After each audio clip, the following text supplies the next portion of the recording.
Season 3 of Marvel Rivals is coming next week, and we've now got the patch notes, so let's talk about what we're seeing is happening. We've got some changes first off to the Vanguards. Emma Frost has been a problem, and she's taking some hits. The maximum damage output at 99 and 100 energy from her channeled beam is getting a 10 damage per second reduction. This is going to just make her top end damage output a little bit weaker, and when she manages to maintain that 100% charge constantly, she's not going to be nearly as oppressive. She's taking a hit to her survivability in diamond form, with 5% being shaved off of her damage reduction. She's going to be a little bit easier to be taken out. And then she is getting a reduction in her ultimate charge requirement. So she's going to be able to get more of her domination ultimates off in a game. This is going to shift some of her power into her control instead of into her survivability and damage. Emma Frost is one of the strongest tanks. She's S tier, and these changes I don't think are going to make her not S tier. They're just going to lower her position in the S tier to closer to the bottom of S, almost into the A tiers, and I think that's a good thing. I do think Emma Frost adds some problems to the game, is both good at killing targets as well as controlling targets, and focusing more of her power into her control is going to be really beneficial. For the Thing, we got that new ability, Battle Blitz, which is going to use a charge of his leap ability to leap to an enemy instead of to an ally. This gives him just a little bit more control over how he moves around the battlefield and allows him to get and stick onto targets that he would have a harder time being able to usually. And then he gets the new ability onto his alternate Firestone Haymaker, which when he hits a flyer with it is going to knock them out of the sky. This is great for him. He feels so bad into flyers and just kind of stands there and stares at him. With the ability to now leap up to them and then punch them so that they fall out of the sky, it's really going to make Thing feel a little bit better and give him a little bit more of identity. I think Thing struggles in areas of his control over his movement compared to like Hulk, who does his job very similarly, but has so much more movement control that these changes to Thing are going to feel really good, but I don't think it's going to be enough to really bump him out of the worst tank spot that he's in right now. I still think Thor is actually worse than him as a tank, but Thor is probably slightly better as an overall character, and I don't see these changes actually making the Thing pump up at all really as a character. It's just going to make him feel less frustrating when you play him. For Venom, his tendril slow speed from his alternate fire is being increased quite a bit, from 15% up to 25%. That significant change in the slow amount will make it so it's harder for enemies to break away from his tether, and it's going to make it so that he is able to get more damage off on the targets where they're not going to be as mobile once he's tethered onto them. This is a great change for Venom. His tendrils have always felt like kind of the most disappointing ability in his kit, and this is going to be a big boost to that. I love that they're giving changes to Thing and Venom here. I wish that there was a little bit more for Thing, and I do wish that they gave a couple of adjustments to Thor, making him more in line with a Vanguard, where right now he's not feeling very Vanguard-y.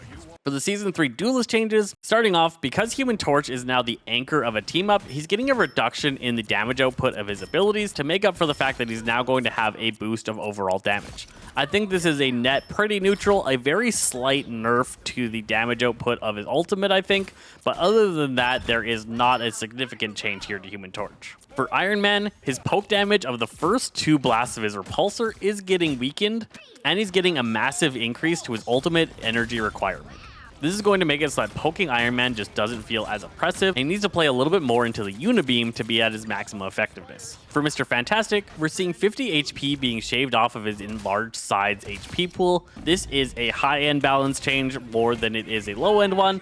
Mostly low-end players are not taking the greatest advantage of those small amounts of health, like a 50 bonus. This is mostly going to affect those players playing at the top level. We're going to see Mr. Fantastic players complaining a lot about this, as last time that they changed the HP pool that he receives, he is continuing to be a problem and is just so tanky and so survivable that he needs to be brought more in line, I think, before he can really be a balanced character. And this might be a little bit of a frustrating state because they are not making any kind of other adjustment to him to make him feel like he's still as effective as he was. So this is just a straight up nerf, and he wasn't exactly topping charts or anything.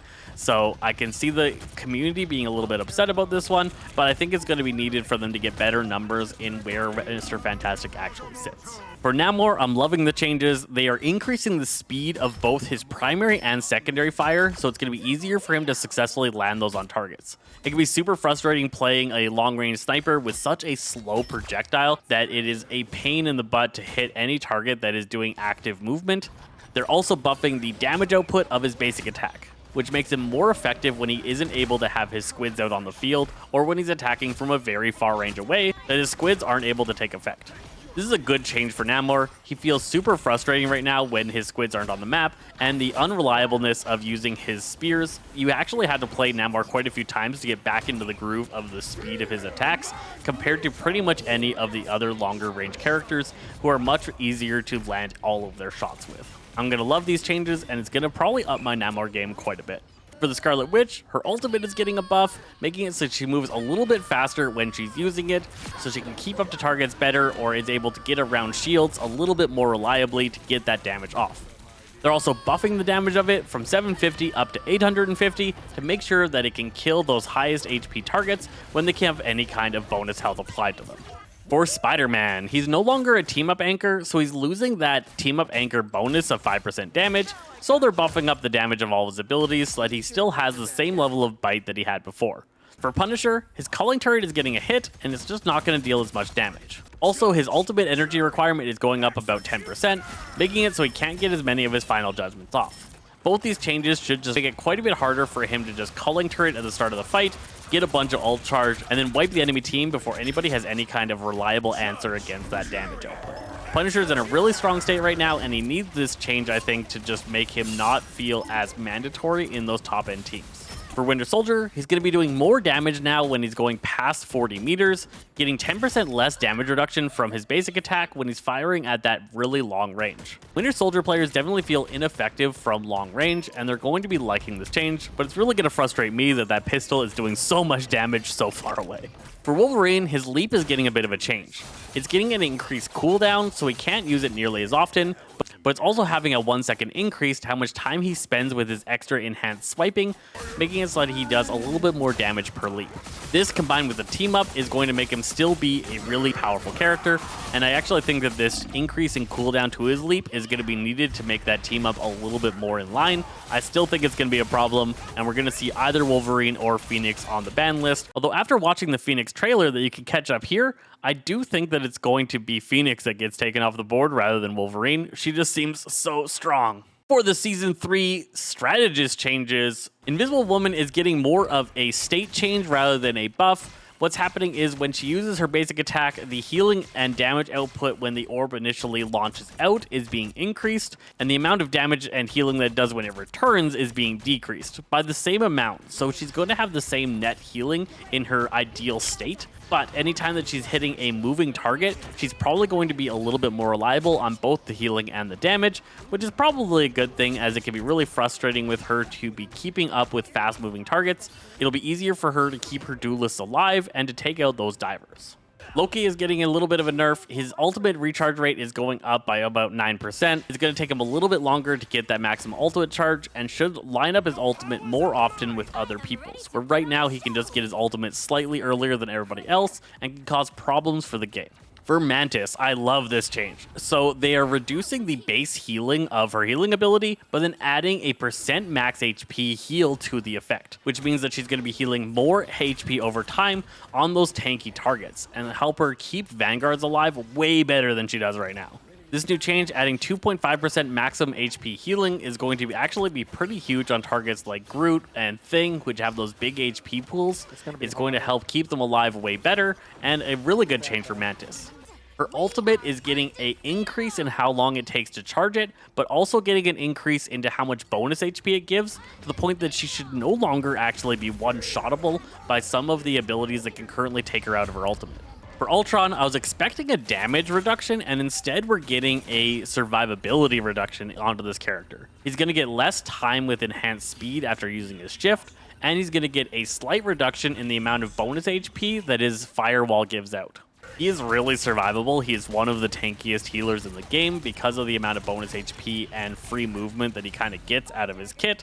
He's been a problem in the top end ranks, and this is a change that should see some of his effectiveness come down to that level, making sure he has a little bit more counterplay to be able to take him out. Adam Warlock's team up is getting a longer cooldown between usages, adding 15 seconds to it.